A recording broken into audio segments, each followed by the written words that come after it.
You see this decision, it was influenced by Khalil Ben Yusuf. Kuthi Kaizer Chiefs announce coach today.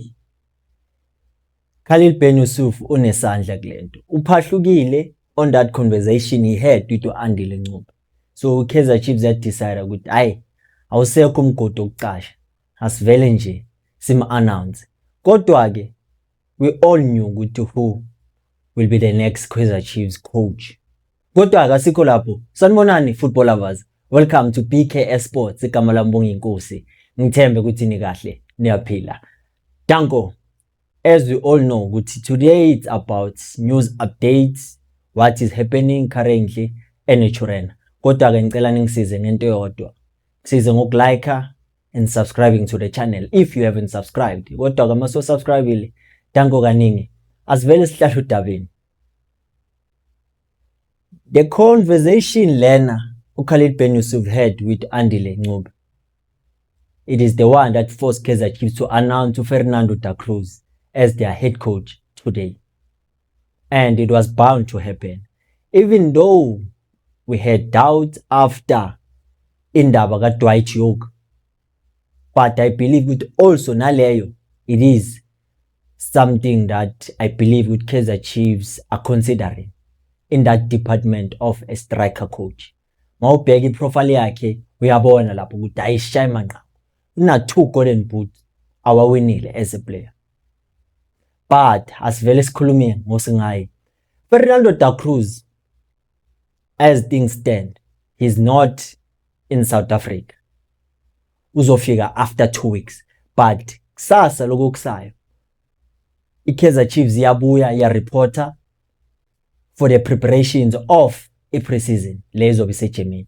I think ngilungise la because I made a mistake mina ngayitshe ukuthi kuyahanjwa Friday. But it was reported ukuthi bayo prepare so that they can judge off ukuthi bazoya England for pre-season. So the person that is going to be there to make sure ukuthi he assesses a baseline of the preparations of a pre-season for Kaizer Chiefs is the assistant coach ka Fernando da Cruz.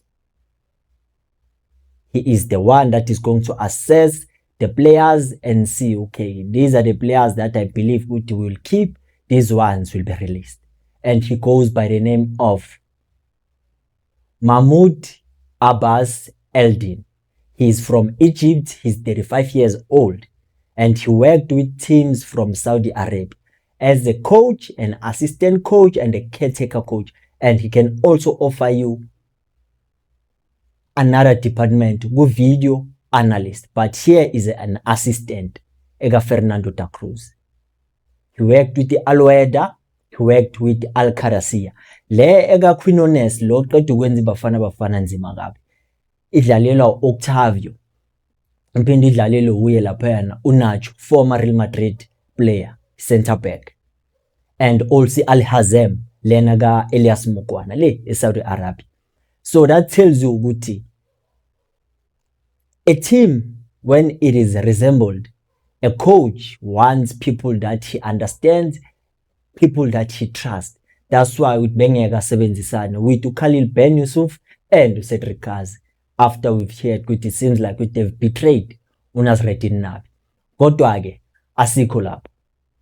I don't know what do you think about Mahmoud Abbas Eldin as an assistant coach, but we all knew that this will happen. Meaning, all along, Mickey Jr. was right.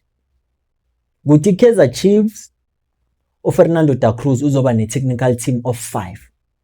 Meaning, uzoba na 3 eza naye and then 2 ilena kwama South African. Delwazi ukuthi ubani because nabo basazo announce.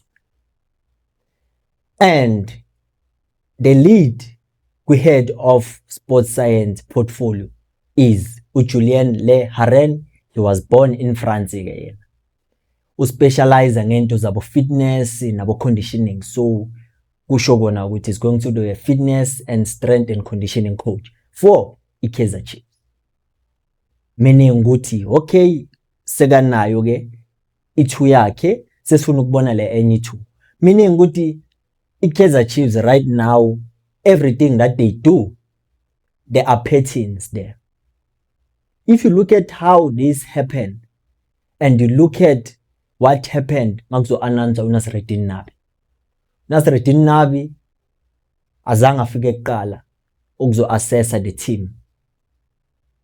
Kwafika yena uFernando da Cruz. Even now, yena uDa Cruz akekho, but kuyofika bani? I-assistant yakhe, uMahmoud Abbas Eldin.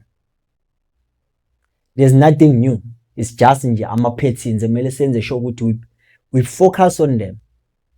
Because hiyo enye into I believe ukuthi it makes us to be in denial and sibe ignorant of such things that are happening in children. But even if there's no success there, we know ukuthi this is what caused i-Kaizer Chiefs ukuthi ingabi successful in everything that they attempt to do.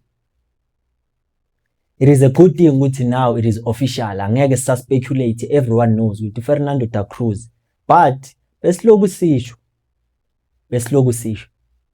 And then let's talk about i-Kaizer Chiefs ukuthi what is that one big problem that they need to fix, because every coach will be affected by this problem if it is not taken care of. Recruitment should be prioritized at Chiefs. I don't know, maybe I'm too ambitious.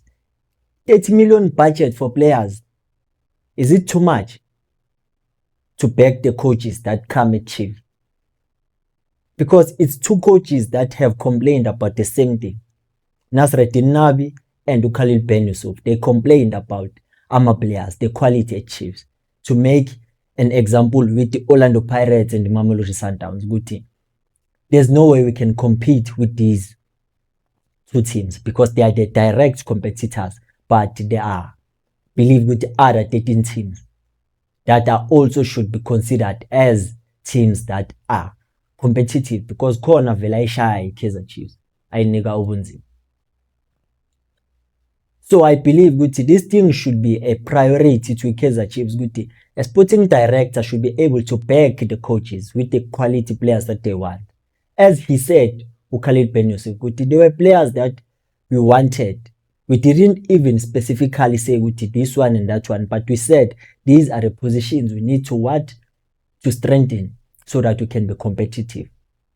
And lento yethu yama free agents, there's no problem signing free agents, but the problem starts when you make it a norm, and also the free agents that you get are not the right players for the team.